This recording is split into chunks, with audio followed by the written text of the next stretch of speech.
قدموں میں آ کر بیٹھتے ہیں. وہ ایک واقعہ ہے نا، ابو علی کلندر کا ایک ملنگ تھا، بازار میں گیا، بازار میں بھیجا گیا کہ جائیں یہ سامان لے کے آئیں. جس طرح ابھی دیکھ رہے ہوں گے جنہوں نے ہمیں لنگر کھلوایا، جنہوں نے ہمیں راستہ دکھایا، یہاں پر لے کے آئے. دوستو یہ معمولی لوگ نہیں ہیں، اس لیے کہ یہ معمولی لوگوں کے خادم نہیں ہے. اس لیے دوستو جب خلجی بادشاہ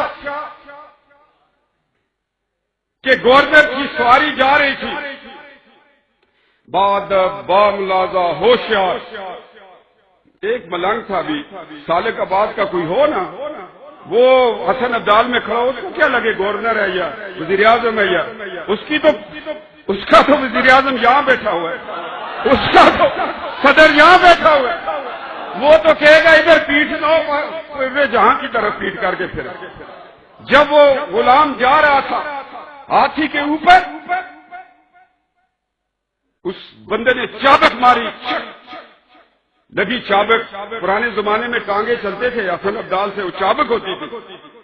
جب اس ملنگ کو چابک لگی تو اس کو اتنی سخت لگی، وہ بھاگتا ہوا آ گیا. ابو علی کلندر رحمۃ اللہ تعالیٰ کے قدموں میں پہنچا. کہا آپ نے، میں نے تو آپ کو بازار بھیجا تھا.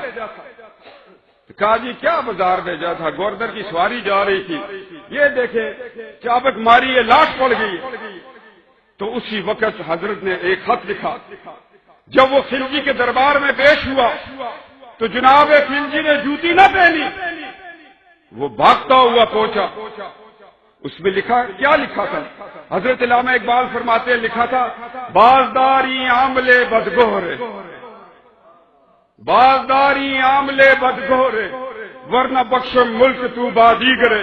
اس بدبخت گورنر کو ابھی بدلو، ورنہ اس سے پہلے اس حرام خور گورنر کو ابھی بدلو، اس سے پہلے کہ میں تمہاری سلطنت کسی اور کو دے دوں. جب یہ خط خلجی کی دربار میں پہنچا، جوتی نہیں پہنی، بھاگتا ہوا پہنچا کہ میں جاؤں اللہ کا ولی، یہ میرا اقتدار کسی اور کو نہ عطا کر. دوستو یہ ہے ولایت. میں چلا گیا، میں اس وقت اے سی تھا، میں نے بھی زندگی میں کوئی کام چھوڑا نہیں. فوج تھی، فوج سے اے سی ہوا، اے سی سے یہ آج کل یہ سیاسی ہو گئے ہم لوگ. میں اے سی تھا تو میں چلا گیا اٹک قلعے میں، میاں والی جیل میں. تو وہاں پر جب وہ جیل کا وہ جو بڑا ہوتا ہے وہ بریفنگ دے رہا تھا، وہ کہتا ہے یہ وہ جگہ ہے کہ جہاں پر غازی علم دین شہید، سب بولو رحمت اللہ تعالی. اس نے کہا یہاں پر غازی علم دین کو پھانسی دی. میرے ساتھ 10 اسسٹنٹ کمشنر تھے، میں رک گیا.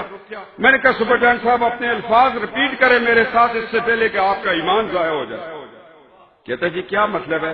میں نے کہا آپ یہ کہیں یہ وہ جگہ ہے جہاں پر غازی حضرت غازی علم دین شہید رحمت اللہ تعالیٰ کو آقا علیہ السلام نے اپنے بازوؤں میں لے لیا.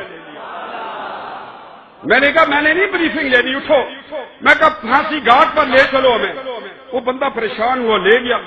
اس نے سوچا ہوگا سسر وزیر اعظم ہے، چاچا سسر وزیر اعلیٰ ہے، مگر اس کو یہ نہیں پتا تھا کہ یہ چیزیں عارضی ہیں، ٹھپا کہیں اور لگا ہوا ہے. میں پھانسی کے اس گھاٹ پہ گیا. میں نے سب کو کہا درود شریف پڑھے، الحمد شریف پڑھے، کل شریف پڑھے. میں نے کہا میرے دوستو آپ میں ایسے لوگ بھی ہیں باشمول کیپٹن صفدر جن کو 6 کلمے نہیں آتے ہوں گے، مگر میرا عقیدہ اور ایمان ہے یہ وہ جگہ ہے جس کو آقا علیہ السلام نے اپنی نظروں میں دیکھا. وہ منظر دیکھ رہے تھے جب عاشق پھانسی چڑھ رہا تھا. دوستو آج بدبخت لوگ ہیں، عقیدے اور ایمان کی بات نہیں سمجھتے، ناموس رسالت کی توہین کر دیتے ہیں. مگر اس ناموس کو بچانے کی اللہ تعالیٰ نے ذمہ داری لی ہوئی ہے.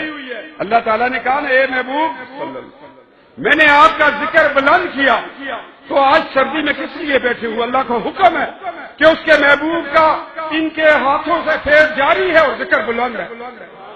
اور جب یہ گستاخ گستاخیاں کرتے ہیں، ناموس رسالت کے قانون کو کوئی ایسا قانون کہہ دیتے ہیں، پھر حضرت غوث پاک اپنے ایک قادری کا ڈیوٹی لگا دیتے ہیں، پھر ایسے عاملے بدگور گورنر کو وہ قتل کرتا ہے، خود وہ مقام پاتا ہے جس کو ممتاز قادری کہتے ہیں۔ اس کے پیچھے مجھے کسی نے کہا کہ ممتاز قادری کا کیا ہوگا؟ میں نے کہا ممتاز جانے تو وہ اعظم قادری جانے، میں نے کہا جس نے بیٹا تھا وہ سنبھال لے گا۔ دوستو یہ عقائد، یہ مسلک، یہ سیکھے جاتے ہیں ان لوگوں سے جن کو فیض و مدینہ پاک کا، جن کو فیض و اپنے آباء و اجداد کا، جن کا دل یہاں ہو دھڑک مدینہ پاک میں ہو، وہ اپنی اولادوں کو ان کی محفلوں میں بچوں کو بھیجو، ان کی محفلوں میں لوگوں کو بھیجو، یہاں سے فیض حاصل کرو، ورنہ دنیاوی تعلیم پھر عشق مصطفیٰ سے دور کر دے گی۔ پھر کئی ممتاز قادری کے ہاتھوں چڑھ جاتے ہیں ایسے گستاخ۔ میں کہتا ہوں لوگوں، میں نے پارلیمنٹ میں کہہ دیا، جھگڑا بن گیا، روز ہی جھگڑا ہوتا ہے، ایک دن تو نہیں ہے، کبھی سسپینڈ کر دیتے ہیں، کبھی باہر نکال دیتے ہیں۔ مجھے پچھلے دنوں کسی نے 4 مہینے کے لیے سسپینڈ کروا دیا۔ میں راجہ ظفر الحق صاحب کے سامنے پیش ہوا، میں نے کہا راجہ صاحب مجھے کسی بزرگ نے بتایا کہ میں 4 مہینے سسپینڈ رہوں گا، اس کے بعد بحال ہو جاؤں گا۔ کہتے ہیں آپ انکوائری رپورٹ کے لیے آئے۔ میں نے کہا یہ جو پیٹھ ہے اس میں بڑے بڑے اللہ کے ولی بیٹھے ہوئے ہیں، یہ لگے گی نہیں کہیں پر، اور جو سسپینڈ کرتے ہیں وہی لکھتے ہیں کیپٹن صاحب نے بے قصور ہے۔ میں کہتا ہوں میرا قصور ہے، لکھو۔ دوستو جب پیچھے ہاتھ ہوتا ہے تو پھر کچھ بھی نہیں ہوتا، پھر کوئی فکر نہیں ہوتی۔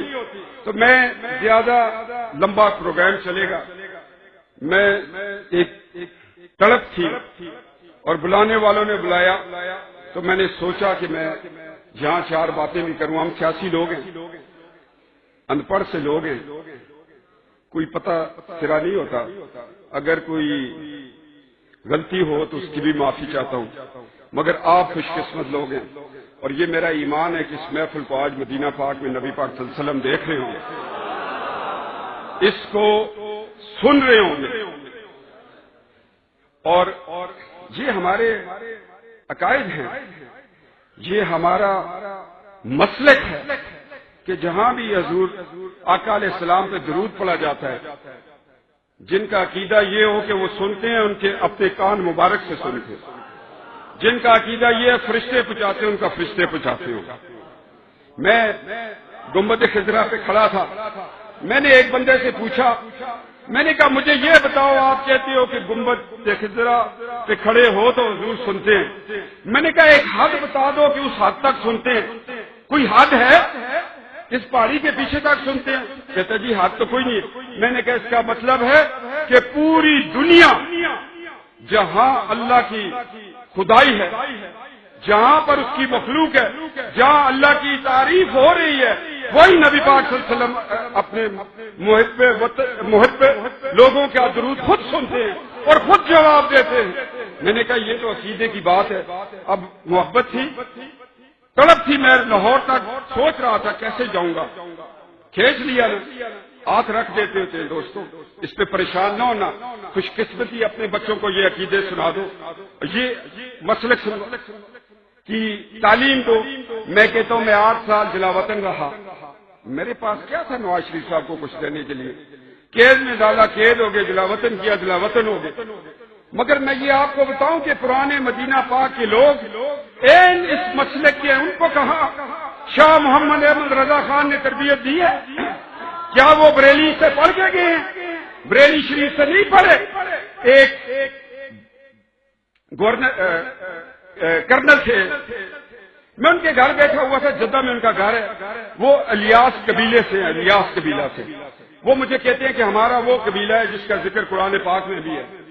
تو جب عصر کی اذان ہوئی تو جب ہم لوگ بریلوی نہیں، مسلک والے، ولی اللہ کے غلام اور صحابہ کرام کے عقیدے والے لوگ آقا علیہ السلام کا نام سنتے ہی بوسہ دیتے ہیں، تو اس نے کہا قرۃ العین یا رسول اللہ، کہ میری آنکھوں کی ٹھنڈک یا رسول اللہ۔ میں چپ ہو گیا۔ پھر اس نے دوسری دفعہ مؤذن نے کہا، پھر اذان ختم ہوئی، میں نے کہا یا کرنل وہ پڑوسی تھا، میں شام کو اس کے پاس بیٹھا تھا، میں نے کہا یہ آپ نے آج یہ کیا، یہ کیا ہے؟ مجھے اس نے عربی میں کہا یہ صحیح عقیدہ ہے، میں نے اپنے دادا سے سیکھا، اس نے اپنے باپ سے سیکھا، اس نے اپنے باپ سے سیکھا، یہاں تک کہ میرا قبیلہ مدینہ پاک کا مکہ کا وارث تھا، وہاں سے ہم نے سیکھا آج یہ ہے۔ میرے بچے اسکول میں جاتے ہیں، تعلیم وادیت لے کے آتے ہیں، میں ان کو پھر سنی کر دیتا ہوں شام۔ میں نے سوچا کہ شاہ محمد احمد رضا خان نے تو ان کو عقیدہ نہیں سکھایا، شاہ محمد نے تو احمد رضا خان نے تو ہمیں یہی سکھایا، جان و دل ہوش و خیرت سب تو مدینے پہنچے، تم نہیں چلتے رضا سارا تو سب مان گیا۔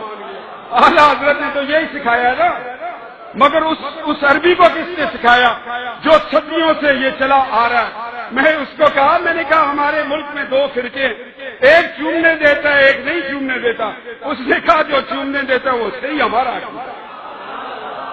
اور میں نے دیکھا آج یہ میلاد پاک ہو رہا ہے، لاؤڈ سپیکر ہے، نعت شریف ہو رہی ہے، مگر سعودی عرب کے وہ پرانے لوگوں کے گھروں میں ہم گئے، وہاں تو 10 بج رہا تھا۔ جب ان کے گھر ہم جاتے وہ کہتے مولود ہے آ جاؤ، ان کو پتہ ہو گیا یہ پاکستانی مناتے ہیں، پھر 10 دیتے تھے ہاتھوں میں، ہمیں بجانا نہیں آتا تھا، وہ بجاتے تھے، پھر نعت شریف پڑھتے تھے دوستوں۔ تو یہ عقیدہ وہاں سے آیا جو خالص تھے، ان کے سینوں میں رہ گیا، جو خالص نہیں تھے ڈالڈا بنسپتی ہو گیا ان کا۔ دوستو میں صرف آج میں بتانے کا مقصد یہ ہے کہ یہ عقائد ہمارے بزرگوں سے ہمیں آئے۔ اعلیٰ